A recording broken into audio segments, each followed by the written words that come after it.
For sure. All right, swamps. Swamps. Yeah, so swamps is a time. It's another long field exercise, except for this time it involves walking, as we like to call it, through the baby shit swamp a lot. You do two major swamp movements, Mm-hmm. and I'll talk mostly about the second one. It's known as the Okay. weave. It's actually when I recycled swamp. I did swamps twice, Mm-hmm. and I failed. I was in charge during the Weaver mission, and it's just a colossal man. So we start out. We're in our patrol base. We go and we walk about 2.5 miles to a boat launch site. Mm-hmm. We go and there's boats stashed there. We get in the Zodiacs and we paddle for like it was about 2 hours, 2.5 hours through the night. Like the day into night is while we were paddling, Mm-hmm. and we reach a landing point. Okay. So you get out of the boats and you're like, all right, on the land. And you get out of the boat and you step and you're down into the neck deep water. And you're like, here we go. And you start just trudging through the swamp, and it's just really, really thick mud. Uh-huh. It's like climbing through baby shit.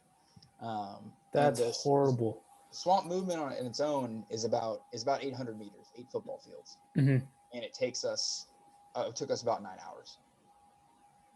Because it's just, or maybe not 9, it might have been like 5, probably closer to 5. So it was still dark when we got. It was like sun was coming up when we got through. Yeah, probably about 5 hours to get through it. Mm-hmm.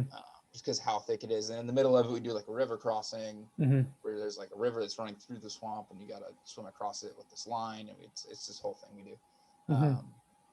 Yeah, but everyone's just probably on a couple days without sleep at this point because those days before are really bad. And so you get out and you're just drenched in mud, and they're like, all right, now go hit the objective, because there's like some buildings over there, and you're like, now go do it. And everyone's done at that mm-hmm. point. Mm-hmm. Once it gets to that swamp, because wading through a swamp with a pack on, mm-hmm. it's exhausting. It's really, I'm really sure. Even just like walking through like water, that's that height, and mud, I'm sure, is more difficult than that.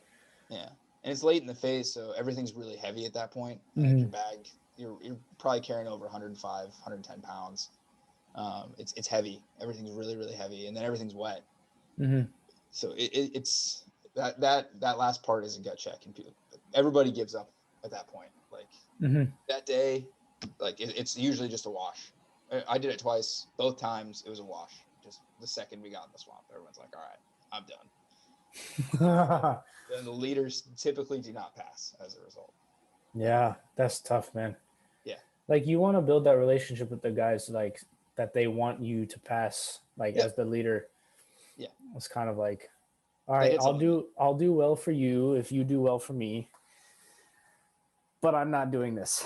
That's exactly the balance. That's what the school's all about, is like mm-hmm. getting that buy-in, so other people want you to succeed.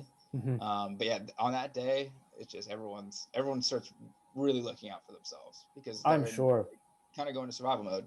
Mm-hmm. So I'm sure. So then, and then is that the last? That's the last thing, and then that's you're done? day 8 of the 10, and then the last day you do like this cool, like you do like a beach landing. And you go and you take a couple compounds, and then they drop you off, and it's like a 3-mile run with your pack back to the barracks, and that's where it ends.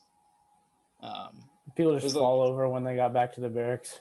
What's up? Did people just fall over when they got back to the barracks? Oh yeah. You get out and you like lay out your stuff, and then make sure you have all your stuff, like you didn't lose anything that's valuable. And then I just went and got in the shower, and I think I sat in the shower for probably an hour and 45 minutes. It was really cold when I went through. It was really, really cold at the end of my Florida. Because that hurricane, it was like 28 degrees that day. So I just sat in a hot shower for like so long. Jeez, dude. Yeah. And then you did it. But I was happy, I just got done. So. And then you did it. And then you went and ate pizza. Oh yeah. Ate pizza and drank my 2 beers. Was that day probably like the biggest sense of accomplishment that you've had? Like the day that you were done, like when you got into the shower, you were like, kind of, yeah. I thought it was gonna be, but when I was there, I was just like, man, I'm ready to just go to bed. Like, I think when it really hit me is that when we got back to Fort Benning to get ready for graduation, and we got in those barracks, I was like, all right, yeah, this is real now. Yeah. But yeah, because while we were still there at Eglin, it didn't feel like I was done. You're too tired to feel it. Exactly. Yeah. Yeah. That's wild. Well, congratulations. Yeah. For that. That is some experience, I'm sure. I think it was. Something I'll definitely remember the rest of my life, even though some of the details are a little That's all right. fuzzy. You're not supposed to remember the details and the abuse that you took, because then you can't tell anyone about it, and then they Yep. can keep doing it. They can keep doing it.